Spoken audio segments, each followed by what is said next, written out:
Hello and welcome to this James the Bike Guy, where today we're taking a look at the 2025 Specialized Diverge Comp Carbon. This is their $4,000 carbon fiber gravel bike that has some pretty cool features that I look forward to showing you in the video ahead. Plus, we'll find out exactly what it weighs. So if this kind of thing is interesting to you, stick around and let's check out the 2025 Specialized Diverge Comp Carbon together. Starting with Specialized Diverge. The Diverge is the dedicated gravel bike in Specialized lineup. And that lineup includes other bikes such as their Tarmac, which is their performance race bike, and the Specialized Roubaix, which shares a lot in common with this, except for a couple of things will go in together.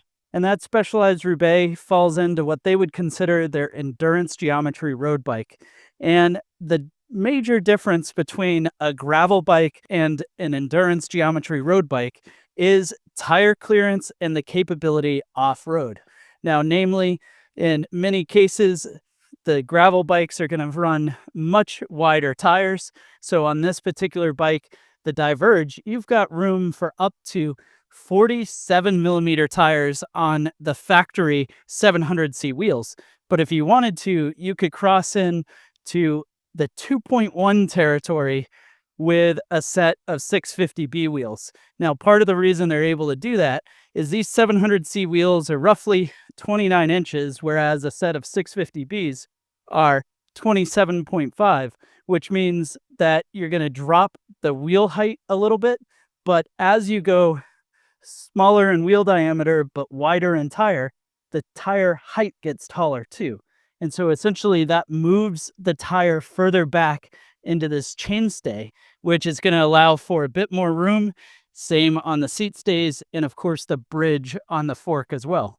Now, why would you want a super wide tire? Well, for the most part, the rationale is that with a wider tire, you're going to get some additional grip. You're also going to get the ability to have lower tire pressures so that the tire conforms to the ground a bit more, making each and every bump a little bit smaller in relation to the amount of energy that's transferred through to the frame. Plus, when you're off-road, you're going to get a lot more control over rough terrain, just like you would on a mountain bike.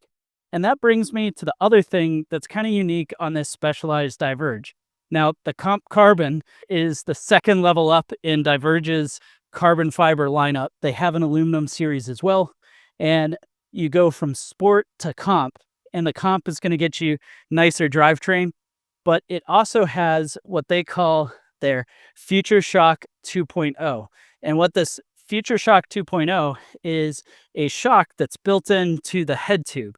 So your fork is rigid, but just above the top tube of the bike is 20 millimeters of suspension travel. So basically, as you're going down the trail, you can get the front end to have a little bit of cush to it.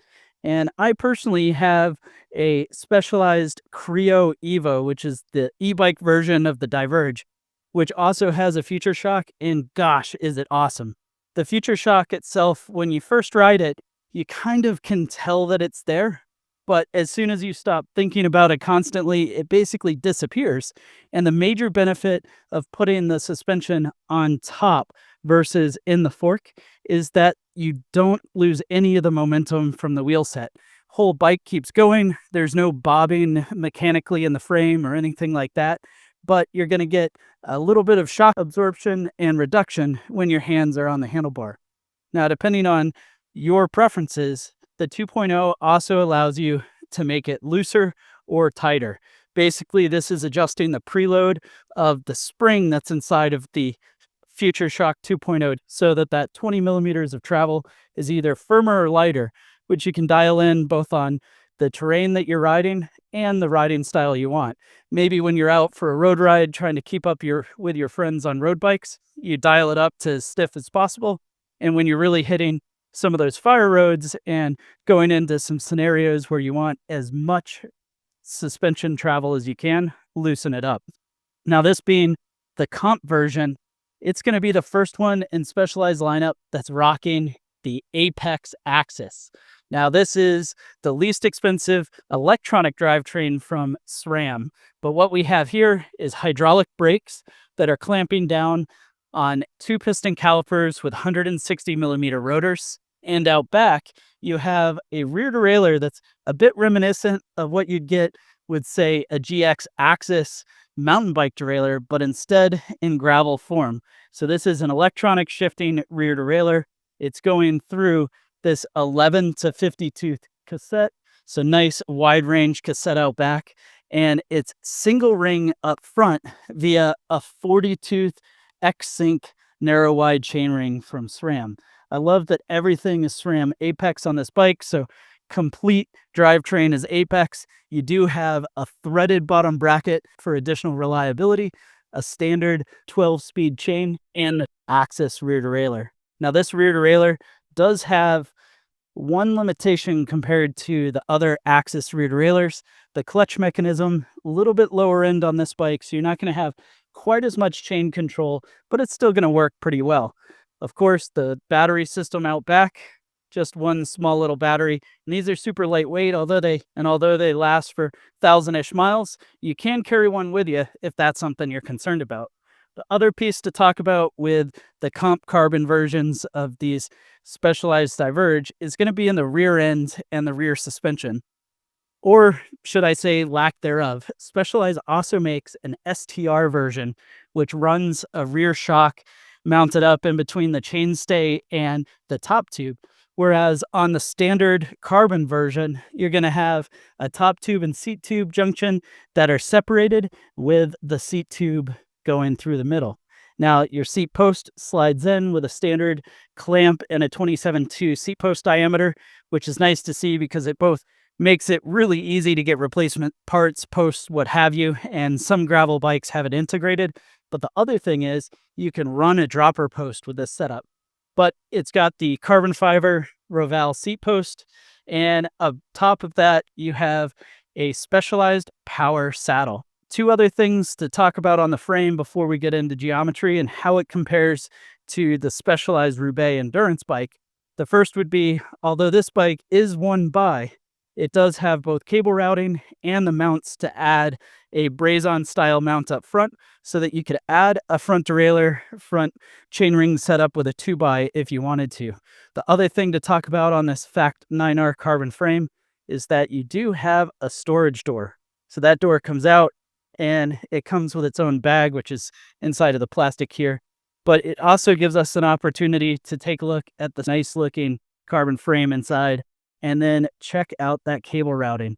If you had any concerns about running internal cable routing, well, I think they can be pretty much assuaded here because you're going to have plenty of access to be able to work with it. Well, anyways, now to get onto geometry. Much of this bike is going to look and feel like what you would have with that Specialized Roubaix. And while in many cases they're sharing a lot of the geometry points, a lot of the feel, they are different bikes.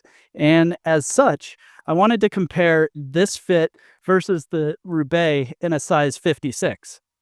So in a size 56, the Diverge is going to have a 610 millimeter stack. That's about 5 millimeters higher than the Roubaix, a reach of 392, which is about 3 millimeters longer. So you're slightly more upright, but a little more stretched than the Roubaix. You've got a head tube angle of 71.8 degrees, which just 10 years ago, that would have been an XC mountain bike. So a lot slacker than what you would have on the Specialized Roubaix.